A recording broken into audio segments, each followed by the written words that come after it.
السلام عليكم ورحمة الله وبركاته.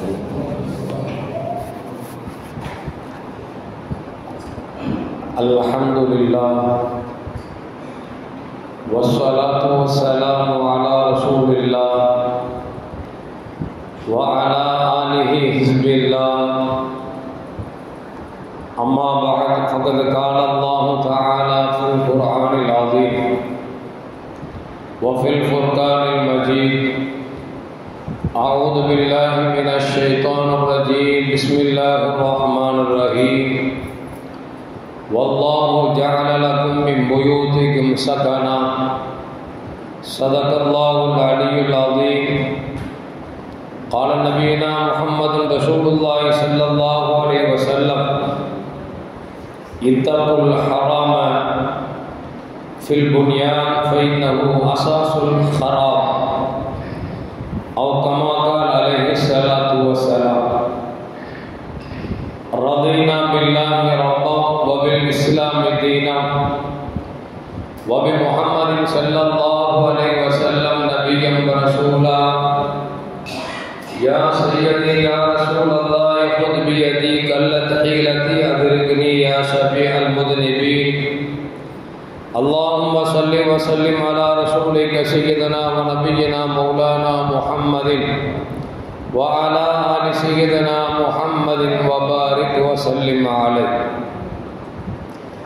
எல்லாம் புகழும் புகழ்ச்சியும் உருவமற்ற ஏக இறைவனாம் அல்லாஹ் ஒருவனுக்கு உரித்தாக்கி அகிலத்தின் அருள்கொடையாக வந்துதித்த நமது உயிரிலும் மேலான கண்மணி முஹம்மதுன் ரசூலுல்லாஹி ஸல்லல்லாஹு அலைஹி வஸல்லம் அவர்கள் மீது ஸலவாத்தும் சலாமும் கூறியவனாக என் உரையை துவங்குகிறேன். எல்லாம் வல்ல அல்லாஹு ஜல்ல ஜலாலுஹு எதை சொல்லவும் கேட்கவும் வாய்ப்பளித்தானோ அதன்படி நடந்து நல்ல மூமின்களாக வாழ்ந்து இந்த உலகத்தை விட்டு பிரிகிற பொழுது லா இலாஹ இல்லல்லாஹ் முஹம்மதுர் ரசூலுல்லாஹ் என்ற கலிமாவை மொழிந்து ஜன்னத்துல் ஃபிர்தௌஸை கண்ணால் கண்டு அகமகிழ்ந்து சிரித்த வண்ணமாக மரணிக்கக்கூடிய நல்வேறு பெற்ற மக்களில் அல்லாஹ் நம்மையும் ஆக்கி அருள்வானாக. மரணித்தும் மரணிக்காத இறைநேசர்களின் கூட்டத்தில் நம்மை ஆக்கி அருள்வானாக. நாளை மறுமையிலே முத்து முஹம்மதுன் ரசூலுல்லாஹி ஸல்லல்லாஹு அலைஹி வஸல்லம் அவர்களின் திருக்கரங்களால் ஹவுதுல் கௌசர் என்கிற தடாகத்தில் நீர் வருகி அன்னாரின் ஷஃபாத்தை பெற்று அன்னாரின் கரம் பிடித்து ஜன்னத்துல் ஃபிர்தௌஸ் என்ற உயர்ந்த சொர்க்கத்தில் அவர்களின் பணியாளர்களாக அல்லாஹ் நம்மை அங்கீகரித்துக் கொள்வானாக. எல்லாவற்றுக்கும் மேலாக இறை அன்பை பெற்று இறைவனை பார்த்து பரவசம் அடையக்கூடிய அவருடைய லிகாவையும் ரிலாவையும் பெற்ற மக்களில் அல்லாஹ் நம்மை ஆக்கிக் கொள்வானாக. அருமையான மூமின்களே, வீடு என்பது எல்லோருக்கும் அவசியமானதுதான். வீடு இல்லாதவரிடத்தில் அதனுடைய சங்கடங்களையும் தங்கடங்களையும் கேட்டு பார்த்தால்தான் நமக்கு விளங்கும். ஒரு வீட்டிற்கு நாம் வாடகைக்கு குடியேறுகிறோம் என்று சொன்னால் அந்த வீட்டில் ஒரு ஆண்டோ 2 ஆண்டோ இருக்க விடுகிறார்கள். 2 ஆண்டுகளோ 3 ஆண்டுகளோ கடந்து விட்டது என்று சொன்னால் வீட்டின் உரிமையாளர்கள் காலி செய்ய சொல்லுகிறார்கள். காலி பண்ணிருங்க அப்படின்னு சொல்றது ரொம்ப ஈஸியான விஷயம். ஆனால் காலி பண்ணி ஒரு வீட்டுக்கு ஷிஃப்ட் ஆகிறது இருக்குது, அல்லாஹு அக்பர், அதனுடைய கொடுமையும் வேதனையும் அதை தவிர வேறு ஒன்றும் இல்லை. சுருக்கமாக சொல்ல போனால் நரக வேதனை என்று சொல்வார்கள். அல்லாஹு ஜல்ல ஜலாலு யாருக்கெல்லாம் சொந்த வீடு இல்லையோ அவர்களுக்கெல்லாம் சொந்த வீடை வழங்கி அருள்வானாக. அருமையான மூமின்களை, அப்படி பார்க்கிற பொழுது கண்மணி முஹம்மதுன் ரசூலுல்லாஹி ஸல்லல்லாஹு அலைஹி வஸல்லம் சொல்வார்கள், யாருக்கு 4 கிடைக்கப்பட்டதோ அவர்கள் மிகப்பெரிய கொடுப்பனைவாதிகள் என்று சொன்னார்கள் பெருமானார் ஸல்லல்லாஹு அலைஹி வஸல்லம். 1, அல் மர்அத்து சாலிஹா, நல்ல மனைவி யாருக்கு கிடைச்சாங்களோ அவங்க உண்மையிலேயே இந்த உலகத்தில் சிறந்தவர்கள் தான்.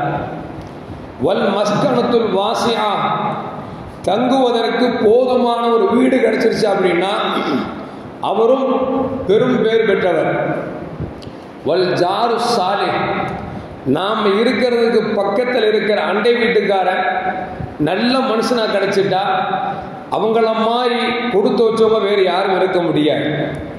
வல் மர்கபுல் ஹனியா, வாகனிப்பதற்கு நல்ல ஒரு வாகனம் இந்த நாளும் யாருக்கு கிடைக்கிறதோ இவர்கள் உண்மையிலே பேர் பெற்றவர்கள் என்பதை நபிகள் நாயகம் ஸல்லல்லாஹு அலைஹி வஸல்லம் சொல்றாங்க. இந்த ஒன்றில், இந்த 4 விஷயங்கள்ல ஏதாவது ஒன்று ரிப்பேர் ஆயிடுச்சு வச்சுங்களேன், கிறுக்கு முறுக்கு காமிச்சிருச்சு அப்படின்னா நமக்கு எவ்வளோ நிம்மதி தொலைஞ்சிரும் அப்படிங்கிறத ஒவ்வொரு பேரும் நம்ம அனுபவிக்கலாம். ரசூலுல்லாஹ் சொன்னாங்க, அல் மராத்து சாலிஹா, நல்ல மனைவி கிடைச்சிட்டா உண்மையிலே நம்ம எங்க போய் என்ன அடி வாங்கினாலும் சரி, என்ன திட்டு வாங்கினாலும் சரி, வீட்டுக்கு வந்த உடனே எங்க நல்லா இருக்கீங்களா, உள்ள வாங்கன்னு சொல்லி ஒரு டம்ளர் தண்ணி எடுத்து கொடுத்து நம்ம முகத்தை பார்த்துட்டு என்னங்க சோகமா இருக்கிறீங்க, கவலையாங்க அப்படின்னு ஆறுதல் சொல்றான்னு வச்சுக்கோங்களேன். அவ்வளமாறு ஒரு மனைவி கிடைச்சிட்டா உண்மையிலே உலகத்தில் மிகப்பெரிய கொடுப்பனவாதி தான். அதனால தான் நபிகள் நாயகம் ஸல்லல்லாஹு அலைஹி வஸல்லம் அவர்கள் சொல்வார்கள், எந்த பெண் தன் கணவன் வீட்டுக்கு வருகிற பொழுது சிரித்த முகத்தோடு வரவேற்கிறாளோ அவள் தான் நல்ல பெண் என்று பெருமானார் ஸல்லல்லாஹு அலைஹி வஸல்லம் சொன்னாங்க. இப்போ நல்ல மனைவி அமைவது சாதாரண விஷயம் அல்ல. இப்போ நல்ல மனைவி யாருக்கு அமைகிறார்களோ அவர்கள் கொடுத்து வைக்கப்பட்டவர்கள் என்பதை பெருமானார் ஸல்லல்லாஹு அலைஹி வஸல்லம் நமக்கு சொல்லித் தரார். அஹ்மது இப்னு ஹம்பல் ரஹ்மத்துல்லாஹி அலைஹி மிகப்பெரிய மார்க்க சட்ட மாமேதை, மிகப்பெரிய இறைநேச செல்வரும் கூட. அவங்க சொல்றாங்க எனக்கு மனைவி கிடைச்சாங்க, அவங்களோடு நான் 30 வருடம் வாழ்ந்திருக்கிறேன். 30 வருடத்தில் எனக்கும் அவர்களுக்கு எந்த முகசுளிப்போ சண்டையோ சச்சரவோ வந்ததில்லை என்று அஹ்மது இப்னு ஹம்பல் ரலியல்லாஹு தஆலா அவர்கள் சொல்லுகிறார்கள் என்று சொன்னால் அந்த மனைவி எப்படிப்பட்ட சீதேவியா இருக்கணும் அப்படிங்கிறத கொஞ்சம் யோசிச்சு பார்க்கணும். ஏன்னா இன்னைக்கு உள்ள மனைவிமார்கள்லாம் எல்லாரும் நல்லவங்க தான், யாரையும் குறை சொல்ல முடியாது. இல்லை குறை சொன்னா நம்ம வீட்டுக்கும் போக முடியாது, அது வேற பிரச்சனை. எதுக்கு சொல்ல வர்ற அப்படின்னா, ஆம்பளை என்ன செஞ்சாலும் ஒரு குறையை சொன்னாதான் அவங்களுக்கு ஒரு திருப்தியா இருக்கும். ஒரு கடையில் முட்டை வாங்க சொல்லியிருப்பாங்க, நம்ம முட்டை வாங்கிட்டு வந்தோம் வச்சுங்களேன், எந்த கடையில் வாங்கினீங்க, எப்போ அந்த கடை இல்லை இந்த கடையில் வாங்கினா அப்படின்னா அதுதானே, அந்த கடையில் வாங்கின முட்டை பெருசா இருக்கும், நீங்க வாங்கின முட்டையை பார்க்க சிறுசா இருக்குப்பாங்க. கோழி எவ்வளவு பெருசா போட போகுது, மிஞ்சி போனா ஒரு கொஞ்சம் பெருசா இருக்கலாம். அது அவங்களுக்கு ஒரு சொன்னாதான் ஒரு திருப்தி. எதை எடுத்துக்கிட்டாலும் சின்ன சின்ன குறைகள் சொல்லுவாங்க. அப்படித்தான் ஒரு இறைநேச செல்வர் நினைச்சார் அப்படின்னா, இறைநேச செல்வர்களுக்கு கராமத் அதிசயம் நிகழும். அப்படி அதிசயம் நிகழும் போதெல்லாம் அந்த அம்மா எப்ப பார்த்தாலும் குறை சொல்லிட்டே இருந்துச்சான். ஒரு நாள் காலையிலேயே வீட்டை சுத்தம் பண்ணிட்டு இருக்கும் போது மேல ஒரு ஆள் அப்படியே பறந்து போயிருக்காரு. இந்த அம்மா மனசுக்குள்ள, நம்ம வீட்டுக்காரங்க அதிசயம் காமிக்கிறேன், இந்த பாருங்களை யாருன்னே தெரியல, பறவை மாதிரி ஆகாயத்துல சொங்கின்னு பறக்கிறார் பாருங்க அப்படின்னு மனசுக்குள்ள இருந்துகிட்டு, வீட்டுக்காரர் வரட்டும் சொல்லுவோம், அவருடைய பார்த்ததை சொல்லலாம்னு சொல்லிட்டு அந்த அம்மா எதிர்பார்த்துட்டே இருந்துச்சு. கொஞ்ச நேரம் கழிச்சு வீட்டுக்காரர் வந்தார் வீட்டுக்கு. ஏங்க உங்களுக்கு தெரியுமா, என்னம்மா தெரியுமா, நீங்களும் அதிசயம் காமிக்கிறேன்னு சொல்றீங்க, இன்னைக்கு காலையில வீடு கூட்டிட்டு இருந்தேன், ஒரு ஆள் மேல ஆகாயத்துல அப்படி அழகா பிறந்தார் பாருங்களேன் அப்படின்னு சொன்னோன்னே அவர் சொன்னாரு, அதாமா பறந்தது வேறு யாருல நான் தான் அப்படின்னாரு. அந்த அம்மா சொல்லிச்சு, அதான் கொஞ்சம் கோணலா பிறந்தீங்களோ அப்படின்னு. எப்படி அதான் கோணலா பிறந்தீங்களோ அப்படின்னு. இது பெண்களுக்குள்ள இயற்கை. அஹ்மது ஹம்பல் சொல்றாங்க, அந்த மனைவியோடு 30 வருஷம் வாழ்ந்த, 30 வருஷத்துல என்ன குறை சொன்னதும் இல்லை, முக சுழிச்சதும் இல்லை, அந்த அளவுக்கு என்னிடத்தில் மிக பண்பாளராக வாழ்ந்தார்கள் என்பதை அஹ்மது ஹம்பல் ரலியல்லாஹு தஆலான்னு சொல்றாங்க. அல்லாஹ் ஜல்ல ஜலாலுஹு மனைவிமார்கள் அப்படிப்பட்ட மனைவிமார்கள் ஆக்கி தரட்டும். அருமையான மக்களே, இன்னொரு ஆள் என்ன செஞ்சார் அப்படின்னா சொன்னாரு, எனக்கு மனைவிக்கு சண்டையே வந்ததில்லை அப்படின்னாரு. என்ன அப்படின்னா, ஒரு நாள் மனைவியோட போயிட்டு குதிரையில போயிட்டே இருந்தார். போன குதிரை இருந்துச்சு அப்படின்னா திடீர்னு திமிரு பிடிச்சி குதிச்சு ஓட ஆரம்பிச்சிருச்சு. டக்குன்னு துப்பாக்கி எடுத்து சுட்டார், செத்து போச்சு. அன்னையோடு மனைவி வாய் போத்தனவு தான், ஆஹா ஒரு குதிரைக்கே இந்த டேஞ்சர்னா சுட்டுட்டான் அப்படின்னா நம்ம ஏதாவது சொன்னா நம்மளை சுட்டு போடுவான்னு சொல்லி அன்னைக்கு வாய் பொத்த இதுவரைக்கும் அவர் கூட சண்டை போட்டது இல்லை அப்படின்னா அந்த மாதிரி இருக்கக்கூடாது, பயந்தடிச்சு கூடாது, நமக்கு அமைதியா இருக்கக்கூடாது. கணவனும் மனைவியும் அளவலாக வேண்டும், அதே நேரத்தில் சண்டையும் வர வேண்டும், அளவோடு இருக்க வேண்டும். அப்படிப்பட்ட நல்ல மனைவி கிடைப்பது என்பது மிகப்பெரிய கொடுப்பனை என்றார்கள் நபிகள் நாயகம் ஸல்லல்லாஹு அலைஹி வஸல்லம். அடுத்து சொன்னாங்க, விசாலமான வீடு, அது வாடகை வீடா இருந்தாலும் சரி அல்லது சொந்த வீடா இருந்தாலும் சரி, கொஞ்சம் இருக்கிற அளவுக்கு செய்யணும், விசாலமான வீடா இருக்கணும். இன்னைக்கு பார்த்தீங்கன்னா சில பேர் கஷ்டத்தினால வாடகைக்கு வீடு பிடிப்பாங்க, 4 பேர் உள்ள கொடுத்தன இருப்பாங்க. எப்படி கணவன் மனைவியாக சேர்றான், எப்படி குழந்தை வைக்கிறான் நமக்கே தெரியறது இல்லை. அந்த அளவுக்கு ரொம்ப வீடு சிறுசா இருக்கும். இவங்கள்ட்ட போய் கேட்டா இவங்க கொடுத்து வச்சவங்களா? கொடுத்து வச்சவங்க கிடையாது. இப்ப யாருக்கு வீடு விசாலமாக கிடைக்கிறதோ அவர்கள் கொடுத்து வச்சவங்க. இன்னும் நம்ம மக்கள்கிட்ட பார்த்தீங்கன்னா வீடு பார்க்கிற பொழுது சந்தில பொந்தில எங்க வாடகை கம்மியா கிடைக்கும் போய் உட்கார்ந்துடுறாங்க. உட்கார்ந்துட்டு பார்த்தா ஒரே நோய் நொடியா வந்துட்டு இருக்கும். எப்ப பார்த்தாலும் ஆஸ்பத்திரி, எப்ப பார்த்தாலும் ஆஸ்பத்திரி. இந்த வாஸ்துங்காங்கல்ல, இந்த வாஸ்து பார்க்க கூடாதுன்னு சொல்லி இஸ்லாம் சொல்வதாக சொல்லுகிறார்கள். வாஸ்துனா என்ன அப்படின்னா, இந்த இடத்துல ஜன்னல் வச்சா காத்து வரும், இந்த இடத்துல ஜன்னல் வச்சா வெளிச்சம் வரும், அப்படிங்கிறத வாஸ்துங்கிறது. ஆனா அவன் என்ன செய்யறான், சனி மூளை அந்த மூளை இந்த மூளைன்னு சொல்லி நம்மளை மூளையை கெடுத்துறான். அது வேற பிரச்சனை. ஆனா வாஸ்துனா என்னன்னா, ஒரு வீடு கட்டினா வீட்டுக்குள்ள எப்படி வெளிச்சம் வரும், எப்படி காத்து வரும், எங்க வச்சா சுகாதாரம் கிடைக்கும் அப்படிங்கிறது பார்க்கறதுக்கு பேர் தான் வாஸ்துங்கிறது. ஆனா இன்னைக்கு நினைக்கிறான் அப்படின்னா, இவன் சனி மூளை அந்த மூளை இந்த மூளை சொல்றதுனால இஸ்லாத்துல பார்க்கறது ஹராம்னு வச்சுட்டாங்க. பல பேர் சில வீடுகளுக்கு போய் உட்கார்ந்துட்டு போனதுல இருந்து பார்த்தா ஆஸ்பத்திரி அழைஞ்சிட்டு என்ன அப்படின்னா, வீட்டுக்குள்ள லைட் இல்லாம இருக்க முடியாது, வீட்டுக்குள்ள ஃபேன் இல்லாம இருக்க முடியாது. இப்படி இருந்தா நோய் வராம எப்படி இருக்கும்? அதனால என்ன சொல்றோம், வாடகைக்கு வீடு பிடிக்கும் போது கொஞ்சம் நல்ல வாடகைக்கு பிடிக்கும். ஏன்னா அல்லாஹ் பரக்கத் செஞ்சிருவாங்க. நாம எவ்வளவுக்கு செலவு பண்றோமோ அல்லாஹ் அவன் கொடுத்துருவான், அதுல மாற்று கருத்தே இல்லை. ஆனா என்ன, நம்பிக்கை வேணும், அல்லாஹ் நமக்கு தருவாங்கிற நம்பிக்கை வேணும்.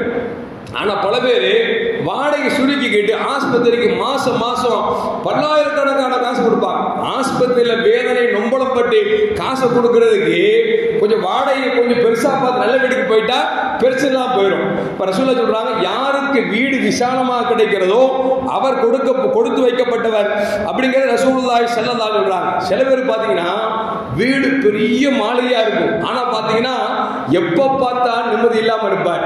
மனைவி மக்கள் சரியில்லை, பிள்ளைய கட்டி கொடுத்தது சரியில்லை, அண்ணன் தம்பி சரியில்லை, அப்படி இல்லை இப்படி இல்லை, படுத்தா தூக்கம் வர மாட்டுது, அது கவலைப்படுறோம் பல பேர் இருக்கிறார்.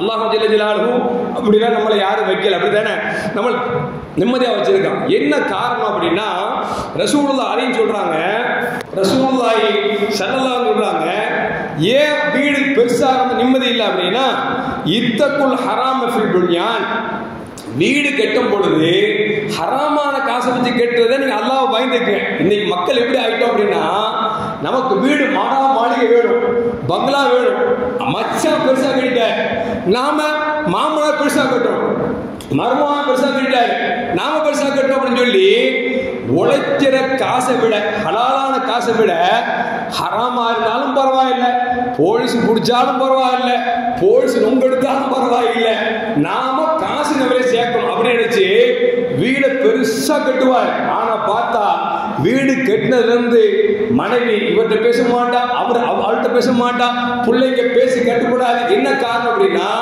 நம்ம ஹராமான காசை கொண்டு வீடு கட்டுகிற பொழுது அந்த வீடு அசாசுல் ஹராப், குடும்பம் நாசமா போறது. அதான் காரணம். நாங்க ரசூலுல்லாஹி ஸல்லல்லாஹு அலைஹி வஸல்லம் இப்ப யாருக்கெல்லாம் வீட்டுல நிம்மதி இல்லையோ அவங்க யோசிச்சு பார்க்கணும், நம்ம கட்டின வீடு ஹராமா ஹலாலான்னு யோசிச்சு பார்க்கணும். இன்னைக்கு என்ன ஆகி போச்சு அப்படின்னா, வீடு பெருசா இருக்கும், பங்களா இருக்கும், நம்ம பார்த்து 4 பேர் மதிக்கணும் அப்படின்னு நினைச்சிட்டு ஹராம் ஹலால பேன்றதே இல்லைங்க. ஹராமா இருந்தாலும் பரவாயில்லை, வீடு மாடி மாடியா கட்டணும், பங்களா பங்களாவை கட்டணும், நம்மளை எல்லாரும் அந்த பங்களா வீட்டுக்காரன்னு சொல்லணும் அப்படின்னு எடுத்து நினைக்கிறாங்க. வீடை கட்டுறாங்க. ஆனா வீடு கட்டி நிம்மதி இல்லாமல் இருக்கிறார்கள் சொன்னால் என்ன காரணம்? ஹராமான உழைப்பில் கட்டினோம் என்று சொன்னால் அந்த வீட்டில் நிம்மதி இல்லை என்பதை நபிகள் நாயகம் ஸல்லல்லாஹு அலைஹி வஸல்லம் சொல்லியிருக்கிறார். அது மட்டுமல்ல அருமையான முஃமின்களே, சில பேருக்கு பார்த்தீங்கன்னா உழைக்கிற திறமை இருக்கும், உழைக்க போக மாட்டார். உழைக்கிற திறமை இருக்கும், உழைக்க போக மாட்டார், வீட்டிலேயே உட்கார்ந்து இருப்பார். இதையும் ரசூலுல்லாஹி ஸல்லல்லாஹு கண்டிக்கிறார். எந்த அளவுக்குன்னா அனஸ் இப்னு மாலிக் ரலியல்லாஹு சொல்றாங்க, நான் ரசூலுல்லாஹி ஸல்லல்லாஹு அலைஹி வஸல்லம் 10 வருஷம் வேலை செஞ்சேன். அப்படி வேலை செய்கிற பொழுது பெருமானார் ஸல்லல்லாஹு கேட்ட துஆக்களில் ஒன்று என்னவென்று சொன்னால் இப்படி துஆ செய்வாங்களாம், யா அல்லாஹ் இன்னி அஊது பிக்க மினல் ஹம்மி வல் ஹுஸ்ன். நடந்து விட்டதை பற்றி கவலைப்படுவதை விட்டும், நடக்க போவதை பற்றி கவலைப்படுவதை விட்டும், இயலாமையை விட்டும், சோம்பேறித்தனத்தை விட்டும், கஞ்சத்தனத்தை விட்டும், பைத்தியத்தை விட்டும் யா அல்லாஹ் உன்னிடத்தில் பாதுகாப்பு தேடுகிறேன் என்று நபிகள் நாயகம் ஸல்லல்லாஹு அலைஹி வஸல்லம். இப்ப இயலாமை இருக்கக்கூடாது, சோம்பேறித்தனம் இருக்கக்கூடாது, உழைக்கணும் நினைக்கணும், அதே மாதிரி முயற்சி எடுக்கணும். அவங்களுக்கு தான் அல்லாஹ் செய்வான், கொடுப்பானே தவிர சும்மா வீட்டில் உட்கார்ந்து நினைக்க கூடாது. நாம ரிஸ்க் தருவோம், அல்லாஹ் படைக்கும் போது ரிஸ்க் எழுதிட்டானே அப்படின்னு வீட்டில் முடங்கிட்டோம் அப்படின்னா அது ஆபத்து என்று நபிகள் நாயகம் ஸல்லல்லாஹு அலைஹி வஸல்லம் சொல்றாங்க. அது மட்டுமல்ல, மேலும் ரசூலுல்லாஹி சொன்னாங்க, ذات يوم في الخطبة واهل النار خمسة. ஒரு நாள் பிரசங்கம் பண்ணும்போது சொன்னாங்க 5 பேர் நரகவாசி அப்படின்னாங்க. 5 பேர் நரகவாசி அப்படின்னாங்க. ஒன்னு யார் அப்படின்னா புத்தி சாதுரியம் இல்லாம பலவீனமாக சோம்பேறியா இருக்காரு. பார்த்தீங்களா, நாம எங்க சம்பாதிக்க போறோம், போனா எங்க கிடைக்கும் அப்படின்னு நினைச்சுக்கிட்டு பிறர் எதிர்பார்த்துட்டு இருப்பார். சம்பளம் ஆஜ ஒரு 100 ரூபா கொடுங்களேன், சம்பளம் ஆஜ ஒரு 50 ரூபா கொடுங்களேன், இப்படி கையேந்தியே பிழைக்கிறான். பார்த்தீங்களா, இவன் நரகவாசினாங்க ரசூலுல்லாஹி ஸல்லல்லாஹு அலைஹி வஸல்லம். அப்படி சோம்பேறி யாரும் கிடையாது. இதுதான் ஹதீஸ நல்ல காதுல வாங்கணும். நாம சம்பாதிக்காம அவரு தருவார், இவரு தருவார், அவர்கிட்ட போய் சலாம் சொல்லிட்டு கை நீட்டிக்கிட்டு பிச்சை எடுக்கிறான். பார்த்தீங்களா, இவன் நரகவாசி என்றார்கள் நபிகள் நாயகம் ஸல்லல்லாஹு அலைஹி வஸல்லம். ரெண்டாவது யார் அப்படின்னா மோசடிக்காரன். மோசடிக்காரன்னா சின்ன சின்ன விஷயத்துக்கு கூட ஆசைப்பட்டு மோசம் பண்ணி நினைச்சுவார், அடைஞ்சிடுவார். ஒரு பெரிய வியாபாரம் பண்றாரு, அந்த வியாபாரத்தில் மோசம் பண்றாரு. சின்ன சின்ன வியாபாரத்தில் சில ஏழைகள்லாம் சேர்ந்துருக்கிறாங்க, அங்கேயும் போயிடுச்சுன்னா பணத்தை கொடுத்து மோசடி பண்றாருன்னு வச்சுங்களேன். இப்படிப்பட்ட மோசடிக்கார வியாபாரியும் நரகவாசி என்றார்கள் நபிகள் நாயகம் ஸல்லல்லாஹு அலைஹி வஸல்லம். மூணாவது யார் அப்படின்னா கூட இருந்து குழி பறிக்கிறவன். நம்ம கூடயே இருப்பான், நம்மளை பத்தி வெளியே சொல்லுவான், நம்ம கூடயே இருப்பான், நம்ம வியாபாரத்தை கெடுப்பான், நம்ம கூடயே இருப்பான், நம்ம குடும்பத்தை கெடுப்பான். இப்படிப்பட்ட கூட இருந்து குழி பறிக்கிறான்ல, இவனும் நரகவாசி என்றார்கள் நபிகள் நாயகம் ஸல்லல்லாஹு அலைஹி வஸல்லம். நாலாவது யார் அப்படின்னா கஞ்சன். வச்சுக்கிட்டு அல்லாஹ் வச்சு கொடுத்துருப்பான், வச்சுக்கிட்டே பிறருக்கு ஈயறது இல்லை. இன்னும் சொல்ல போனா எவனாவது கொடுத்து அங்கேயும் கை நீட்டுவான். காசு இருக்குங்க, கோடி கோடியா வச்சிருப்பாரு, ஆனா வெளியே ஒரு பால் பாக்கெட் கொடுத்தான்னா ஓடி வந்து நிற்பார். ஏன் இவரும் கொடுக்கறது இல்லை, பிறருக்கு சேர வேண்டியதையும் அவர் வாங்காம இருக்கிறது இல்லை. இப்படிப்பட்ட கஞ்சன் நரகத்துக்கு போவான் என்று பெருமானார் ஸல்லல்லாஹு அலைஹி வஸல்லம். அஞ்சாவது அசிங்கமான வார்த்தைகளை பேசி தனக்குள் சுகம் அனுபவித்துக் கொள்வது. அசிங்கமான வார்த்தைகளை பேசி பேசியே அதை ஒரு இன்பம் காண்றது. இவனும் நரகவாசி என்றார்கள் நபிகள் நாயகம் ஸல்லல்லாஹு அலைஹி வஸல்லம். அருமையான முஃமின்களே, இன்னும் சொல்ல போனா நீங்க பல பேர் நினைச்சாங்கன்னா சொத்து சேர்க்கிறோம், நம்ம பிள்ளைக்கு பேரனுக்கு நினைச்சிட்டு இருக்கிறோம், நம்ம பலருக்கு கொடுக்கணுங்க. அல்லாஹ் சொல்றான், நான் கொடுத்து ஏழைக்கு கொடுங்க அப்படிங்கிறான்.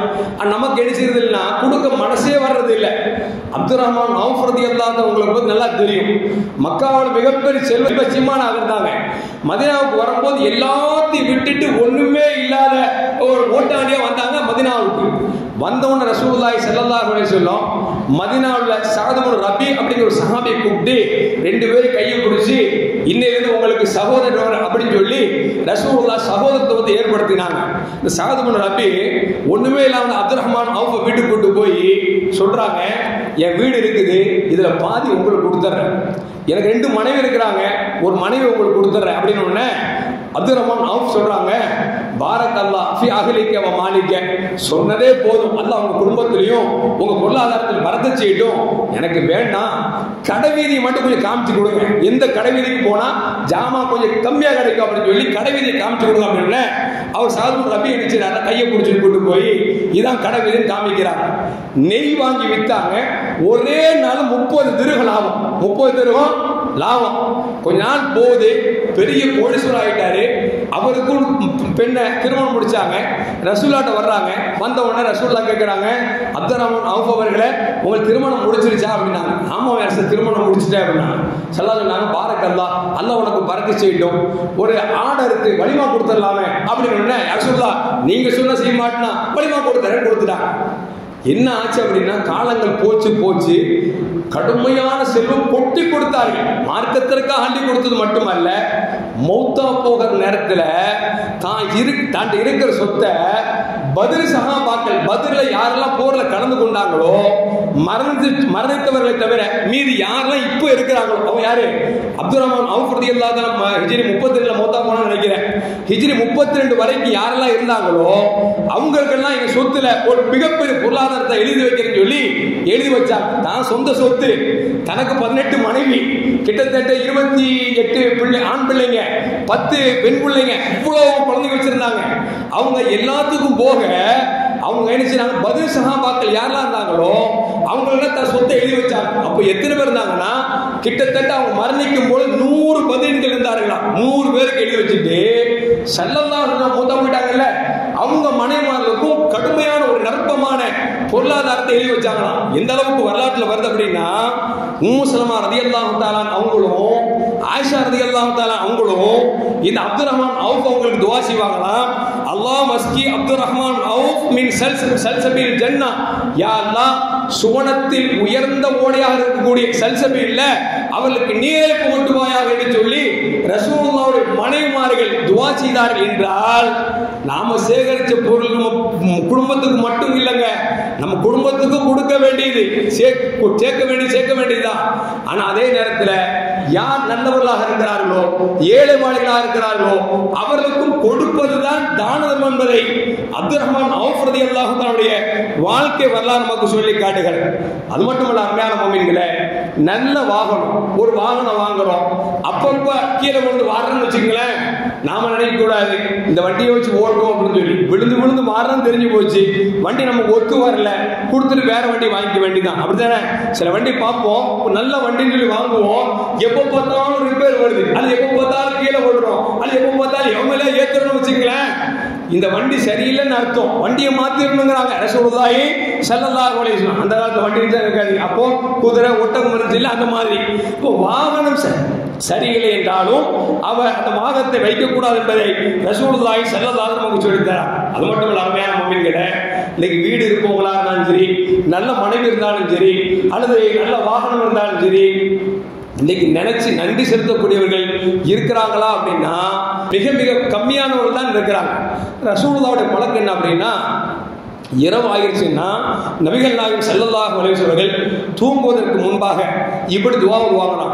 அல்ஹம்துலில்லாஹி அல்லதி அதாமனா வ சகானா, எனக்கு உணவு கொடுத்த, நீர் புகட்டிய அல்லாஹ்வுக்கு எல்லா புகழும், வ கஃபானா வ ஆவானா, எங்களுக்கு ஒதுங்கிறதுக்கு வீடு கொடுத்த, நல்ல மனைவியை கொடுத்த, நல்ல பிள்ளைகளை கொடுத்த, அல்லாஹ் என்னென்ன நியாமத்தை செஞ்சிருந்தானோ அதையெல்லாம் நினைச்சு பார்த்து அல்லாஹ் புரிஞ்சுவாங்களாம், நன்றி செலுத்துவாங்களாம், அல்லாஹ் புகழ் வாங்கலாம். நாம அப்படி செய்யணுங்க. நைட் தூங்குறதுக்கு முன்னால நம்ம மனைவி நல்ல மனைவினா, யாரெல்லாம் எனக்கு இப்படிப்பட்ட மனைவி கொடுத்திய, இப்படிப்பட்ட பிள்ளையை கொடுத்திய, இப்படிப்பட்ட வீடை கொடுத்திய, இப்படிப்பட்ட வாகனத்தை கொடுத்திய, எல்லாவற்றுக்கும் உனக்கு நன்றின்னு சொல்லி நினைச்சிடும். அல்லாஹ்வை புகழ வேண்டும். இது ரசூலுல்லாஹ்வுடைய வழிமுறை என்பதை நமக்கு அனஸ் ரலியல்லாஹு தஆலா அவர்கள் நமக்கு சொல்லி தருகிறார்கள். அது மட்டுமல்ல, அருமையான முஃமின்களே, இந்த வீடுங்கிறது சாதாரண விஷயம் இல்லை. அல்லாஹ் சொல்றான்ல, அல்லாஹ் மேல சொன்னா பார்த்தீங்களா, உங்களுக்கு இந்த வீடை நாம் நிம்மதி பெறுவதற்காக, வல்லாஹு ஜஅல லக்கும் மின் புயூத்திக்கும் சக்கனா, உங்களுக்கு வீடை வந்து நாம் நிம்மதிக்காக கொடுத்தோம் அப்படிங்கிறான். நம்ம இஷாத்துல வருவோம், வந்துட்டு வீட்டுக்கு போய் அடுத்த வேலை இருக்க, என்ன வேலை இருக்கும், சாப்பிடுவோம், தூங்குவோம், அப்படித்தானே? மழை பிடிச்சிச்சுன்னு வச்சுங்களேன், நம்ம நினைச்சோம் போய் மழை விட்டுருச்சா வந்து உட்காருவோம், மழை விட்டுருச்சா திருப்பி பார்க்குறோம். என்ன காரணம்? வீட்டுக்கு போனாதான் ஒரு ஆகுது. வீட்டுக்கு பள்ளிவாசல் பெரிய இடம் தான், வந்து தொழுவது 50 பேர் 100 பேர் தான் இருப்பாங்க. படுத்தா உருண்டு படுக்கலாம். ஆனா அவனுக்கு படுப்போமா? ஒன்னும் பள்ளிவாசல் அப்படி யோசிப்போம், இன்னொன்னு என்ன செய்வோம், நம்ம வீட்டுக்கு போனாதான் நமக்கு ராகத்து. அப்ப எப்போ மழை முடியும், எப்படா வீட்டுக்கு போய் சேருவோம் அப்படிங்கிற மன நிம்மதி தருது. அப்படின்னா அந்த வீடு கொடுத்து அல்லாஹ் உங்களை வடிச்சிடும், நாம நன்றி செலுத்த வேண்டும் என்பதை நபிகள் நாயகம் ஸல்லல்லாஹு அலைஹி வஸல்லம் நமக்கு சொல்லித் தரார். அருமையான முஃமின்களே, நான் சொன்ன விஷயத்துல ஒன்று, ரசூலுல்லாஹி ஸல்லல்லாஹு சொல்லுவாங்க மா தகூலு ஃபீ மன் ஜலஸ ஃபீ பைத்திஹி அவ் மஸ்ஜிதி. ஒரு மனுஷன் சம்பாதிக்க போகாம வீட்டிலேயே முடங்கி இருக்கிறான், அது பள்ளிவாசலே கதியா இருக்கான்னு வச்சுங்களேன். எப்படிங்க? சம்பாதிக்க போகாம வீடே கதி பள்ளிவாசலே கதின்னு கிடக்கிறான் பாத்தீங்களா? அவங்களுக்கு ரசூலுல்லாஹி ஸல்லல்லாஹு சொல்றாங்க லா அமலு ஷைஇன் ஹத்தா யாத்தினி ரிஸ்கி. வீட்டில் உட்காந்துக்கிட்டு பள்ளிவாசல் உட்காந்துட்டு அல்லாஹ் என்ன பார்த்துக்குவான்ப்பா, அல்லாஹ் என் குடும்பத்தை பார்த்துக்குவான், அல்லாஹ் எனக்கு ரிஸ்க் தருவான் உட்கார்ந்துருக்கான் பாத்தீங்களா? அவங்கள பத்தி ரசூலுல்லாஹ் சொல்றாங்க ரஜுலுன் ஜஹூலுல் ஞானமே இல்லாத முட்டாள் அப்படிங்கிறாங்க. வீட்டுக்குள்ள முடங்கிக்கிட்டு பள்ளிவாசல முடங்கிக்கிட்டு அல்லாஹ் என்ன பார்த்துக்குவான், அல்லாஹ் எனக்கு ரிஸ்க் தருவான் உட்கார்ந்துருக்கான் பாத்தீங்களா? இவன் முட்டாள் அப்படிங்கிறாங்க ரசூலுல்லாஹி ஸல்லல்லாஹு அலைஹி வஸல்லம். அதனால அல்லாஹ் சொல்வான் இதா நூதிய லிஸ்ஸலாத்தி மின் யௌமில் ஜும்ஆ, நீங்க ஜும்ஆ தொழுகைக்கு அழைக்கப்பட்டா பள்ளிக்கு வாங்க. ஃபைதா குதியத்து ஸலா, தொழுகை முடிஞ்சா நினைச்சீங்க விரைஞ்சு வெளியே போங்க. ஏன்னா உங்க ரிஸ்க் தேடுறது தொழுகை வரணும் கட்டாயம் தான். ஆனா தொழுகை முடிஞ்சிட்டு பள்ளிவாசலுக்கு எதிரி உட்காரக்கூடாது. எங்க போயிடணும்? தொழிலை பார்த்து போகணும் அப்படிங்கிறான். அதை ரசூல் சொல்றாங்க அப்படி ஒருத்தன் பள்ளிவாசலுக்கு எதிரி எல்லாம் உட்கார்ந்து அல்லாஹ் ரிஸ்க் தருவான்னு ஒரு மோசமான உட்கார்ந்துருக்கான் பாத்தீங்களா? இவன் அறிவாளி இல்லை என்று பெருமானார் ஸல்லல்லாஹு சொல்லிவிட்டு சொல்றாங்க இன்னல்லாஹ் ஜஅல ரிஸ்கி, அல்லாஹ் என் ரிஸ்கை எங்க வச்சிருக்கான் அப்படின்னா தஹத்த தில்லி ரூஹி, அம்புனுடைய நிழல்ல தான் எனக்கு ரிஸ்க் வச்சிருக்கான் அப்படின்னாங்க ரசூலுல்லாஹி ஸல்லல்லாஹு அலைஹி வஸல்லம். விளங்குதா உங்களுக்கு? அம்பு இருக்குல்ல, அம்புக்கு நிழல் இருக்கும் பாத்தீங்களா? அதுலதான் என் ரிஸ்க் எனக்கு அல்லாஹ் வச்சிருக்கான். அவன் போர்க்களம் ரசூலுல்லாஹ்வுக்கு போர்க்களமாகவே இருந்துச்சு.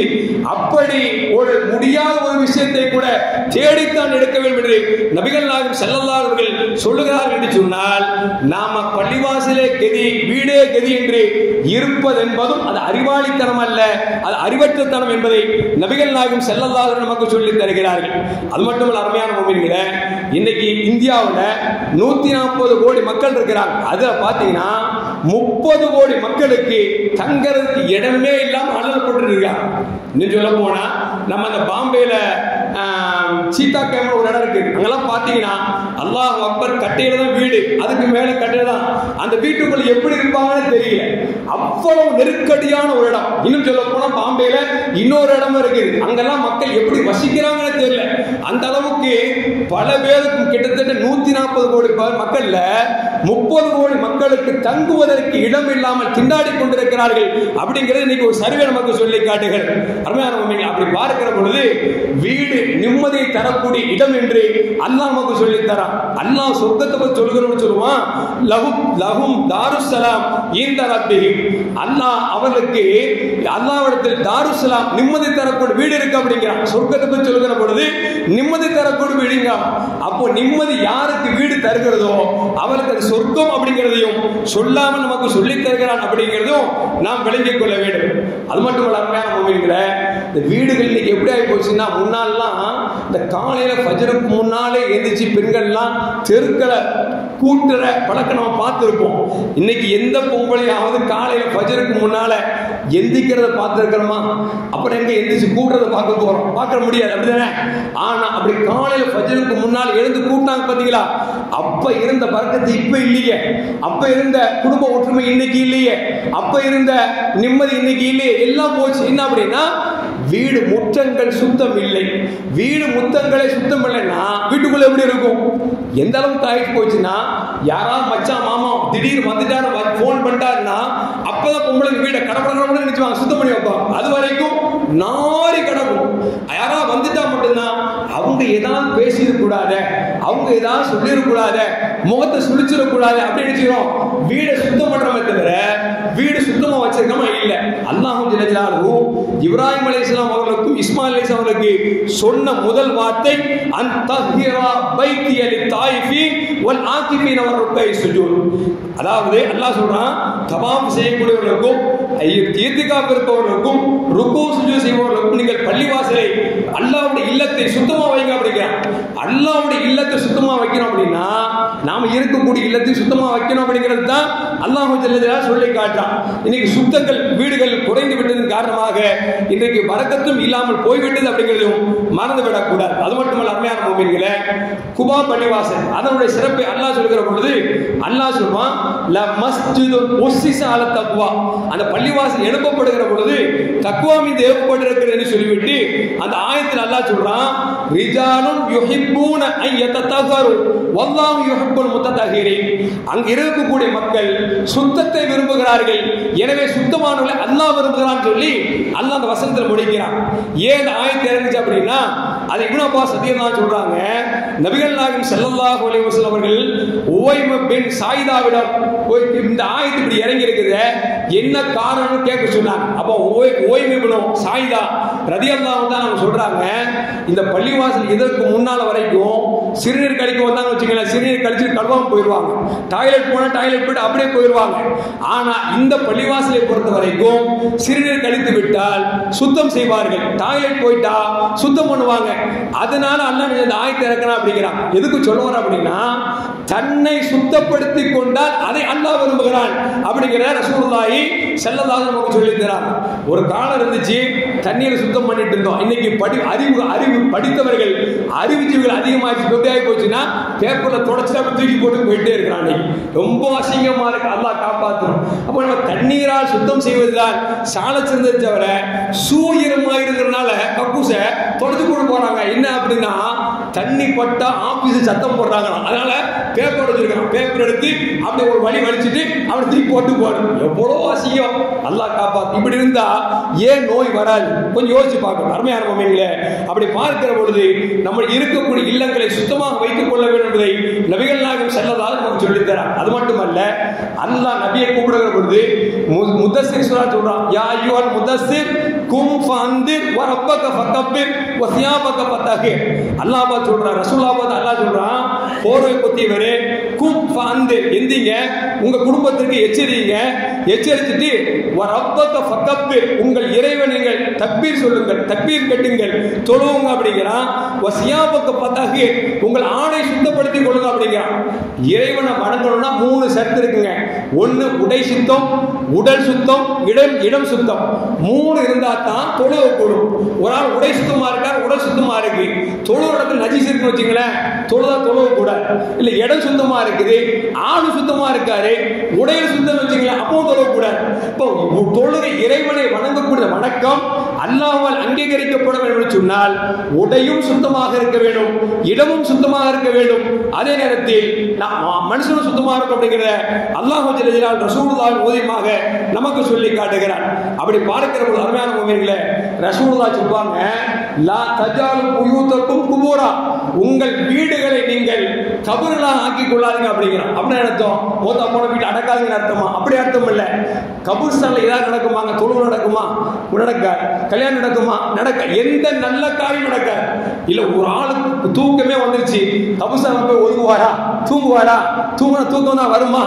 கபூர் வெட்டிக்கு தூக்கம் வரும், ஏன்னா அவர் பழகி போயிட்டார். சுடுகாட்டுல எரிக்கிறவனுக்கு தூக்கம் வரும், அவன் பழகி போயிருப்பான். இப்ப என்ன போய் ஒரு 4 நாளைக்கு கபூர்ஸ்தான்ல படுத்துக்குங்கன்னா நமக்கு தூக்கம் வருமாங்க? அப்பமே கழிஞ்சு வேதியா போய் நம்மளுக்கு கபூர்ஸ்தானுக்கு போயிடும். ஏன்னா ஒரு பயம் இருக்கும். இப்ப ரசூலுல்லாஹ் சொல்றாங்க, லா தஜாலு புயூதக்கும் குபூரா, உங்கள் இல்லங்களை நீங்கள் கபர்களா ஆக்கிக் கொள்ளாதீங்க அப்படின்னு ரசூலுல்லாஹ் சொல்றாங்க. இதுக்கு என்ன விளக்கம் அப்படின்னா 5 நேரம் ஃபர்து தொழுகை பள்ளிவாசல் வந்து தான் தொழுவோம், வீட்டில் தொழக்கூடாது. 5 நேரம் தொழுகைய ஃபர்தான தொழுகை பள்ளிவாசல் தொழுவோம். எந்த காரணத்தை கொண்டு வீட்டில் தொழக்கூடாது. என்ன காரணம்னா உம்மு மக்தும் ரலியல்லாஹு தஆலா கண்ணு தெரியாத சஹாபி ரசூலுல்லாஹ் சொல்றாங்க, யா ரசூலுல்லாஹ் கண்ணு தெரியல, தொழுகைக்கு வரும்போது காலையில எனக்கு நிதானம் தடுமாறி கீழே விழுந்துடுறேன், கைகாலெல்லாம் உடைஞ்சிருது, அனுமதி கொடுத்தா நான் வீட்டில் தொழுதுக்கலாம் அப்படின்னு உடனே ரசூலுல்லாஹ் சரிட்டாங்க. அவர் சந்தோஷமா புறப்படுறார். திருப்பி நபி கூப்பிட்டாங்க, வாங்க சொல்ற சத்தம் காதுல விழுதா அப்படின்னாங்க. ஆமா விழுது, யாரும் சொல்லலாம் அப்படின்னா வீட்டில் தொழுவுக்கு அனுமதி இல்லை, நீங்க பள்ளிக்கு வரணும் அப்படின்னா. இப்போ ஃபர்து தொழுகை எங்க நிறைவேற்றணும்? வீட்டில் தொழுகை, பள்ளியில் தொழுகணும். சுன்னத்து தொழுகை நஃபில் தொழுகையை வீட்டில் தொழுகணும். ஏன்னா வீடை வந்து கபராக்காதீங்க ரசூலுல்லாஹ் சொன்னாங்களே, அதுல பல நன்மைகள் இருக்கு. நீங்க சுன்னத்தை போய் வீட்டில் தொழுதுன்னு வச்சுங்களேன், முகஸ்துதி இருக்காதுங்க. பள்ளிவாசல் நீங்க சுன்னத் தொழுவீங்க, லுஹா தொழுவீங்க, அல்ல இஷா தொழுவீங்களேன், மனசுக்குள்ள நம்ம லுஹா தொழுவோம் எல்லாம் பார்க்கறாங்க, இஷா தொழுவ பார்க்கறாங்க அப்படின்னு நினைச்சோம், முகஸ்துதி வரும். நீ வீட்டில் தொழுது பாருங்க, முகஸ்துதி வராது. தஹஜ்ஜுத் பள்ளியில வந்து தொழுவுங்க, முகஸ்துதி வரும். ஆனா வீட்டில் தொழுவங்க, முகஸ்துதி வராது. ஒண்ணு. ரெண்டாவது, நாம தொழுகிற தொழுகை நம்மளை அண்டி யாரெல்லாம் இருக்கிறார்களோ மனைவி மக்கள் இவங்க பார்ப்பாங்க, அத்தா தொழுகிறார் நம்மளும் தொழுவுமே, அத்தா தொழு வீட்டுக்கார தொழுகிறார் நம்மளும் தொழுவுமே, மனைவி விஷயம் ஒரு பாடம் கிடைக்கும். மூணாவது என்னன்னா, நாம தொழும் போது ராமாயணம் படிப்போம், அல் சூரா ஓதுவோம், ஏதாவது தெரிஞ்ச சூறாக்கள் ஓதுவோம். அல்லாஹ்வை நிறைவு கூறக்கூடிய இடத்தில் மலக்குமார் நிரம்பிருக்கிறார்கள். அப்போ நஃபீலான வணக்கங்களை, சுன்னத்தான வணக்கங்களை வீட்டில் தொழணும், ஃபர்தான தொழுகைகளை பள்ளிவாசல் தொழணும் அப்படிங்கிறதையும் ரசூலுல்லாஹி ஸல்லல்லாஹு அலைஹி வஸல்லம் சொல்லி தரார். அது மட்டுமல்ல, அருமையான முஃமின்களே, ரசூலுல்லாஹ்வுடைய பழக்கம் என்ன அப்படின்னா, அவங்க வித்ர் தொழுகும் பொழுது வித்ர் தொழுது ஆயிஷாமா இருப்பாங்க, ஆயிஷா நான் வித்ர் தொழுது நீங்களும் தொழுவுங்க அப்படிம்பாங்க. இப்ப நம்ம மனைவி மக்களை தொழுக சொல்லி சொல்லணும் அப்படிங்கிறதையும் ரசூலுல்லாஹி ஸல்லல்லாஹு அலைஹி வஸல்லம் சொல்லி தரார். இப்படி நாம் வீடுகள் இருந்ததுன்னு சொன்னால் அந்த இல்லங்கள் தான் சிறந்த இல்லங்கள், அந்த இல்லங்கள் தான் நிம்மதி தரக்கூடிய இல்லங்கள், அந்த இல்லங்கள் தான் பரக்கத் பொருந்திய இல்லங்கள். ஆனால் இன்னைக்கு என்ன ஆகி போச்சு அப்படின்னா, தொழுகையும் இல்லை, ஓதுதலும் இல்லை, என்ன இருக்கு, எப்ப பார்த்தா 24 hours டிவி பார்க்கறாங்களோ இல்லை, வீட்டுக்குள்ள ஓடிட்டே இருக்கு, வீட்டுக்குள்ள ஓடிட்டே இருக்கு. இல்ல இந்த அம்மா சும்மா இருந்தா அப்பப்ப தடவிட்டே இருக்கு, நோண்டிட்டே இருக்கு. என்னதுங்க, போன். எப்ப பார்த்தா கையில போன். ஒரு யாசின் சூரா, ஒரு அல்ஹம்து சூரா, ஒரு தொழுக ஒண்ணுமே இல்லை. எப்ப பார்த்தா இடுப்பு வலிக்குதுங்க, முட்டு வலிக்குதுங்க, கிட்னி ஃபெயிலுங்க, கிட்னி சட்னியா போச்சுங்க. ஏன் ஆகாம இருக்கும், ஏன் ஆகாம இருக்கும்? முஸ்லீம் மாதிரி இல்லாம போயிட்டோம். இன்னைக்கு முஸ்லீமே காபீர் மாதிரி ஆயிட்டோமே. காபீர் என்னெல்லாம் செய்யறானோ அதெல்லாம் நம்மகிட்ட பழக்கம் வந்துருச்சு. அவன் என்ன செய்யறானோ அதை மாதிரி நம்ம நடக்கிறோமே. அப்படி இருந்தா அல்லாஹ் ஏன் நோயை கொடுக்க மாட்டான், ஏன் நிம்மதி இல்லாம ஆக்க மாட்டான்? அதனால அருமையான மக்களே, முஸ்லிம்களுக்கு அல்லாஹ் கொடுத்த பெரிய கிஃப்ட் என்ன அப்படின்னா, நமக்கு வாழ்வியல் முறை இருக்கு பார்த்தீங்களா, அந்த வாழ்வியல் முறை கடைபிடித்தோம் என்று சொன்னால் நம்மள மாதிரி நிம்மதியா இருக்கும் வேறு யாரும் இருக்க முடியாது. எல்லாம் அல்லாஹ் ரசூலும் இந்த வாழ்க்கையை நமக்கு கற்றுத் தந்தார்களோ அதன்படி நடக்கக்கூடிய நல்ல முஃமின்களின் கூட்டத்தில் என்னையும் உங்களையும் ஆக்கி அருள்வானாக. அஸ்ஸலாமு அலைக்கும் வரஹ்மத்துல்லாஹி வபரகாத்துஹு.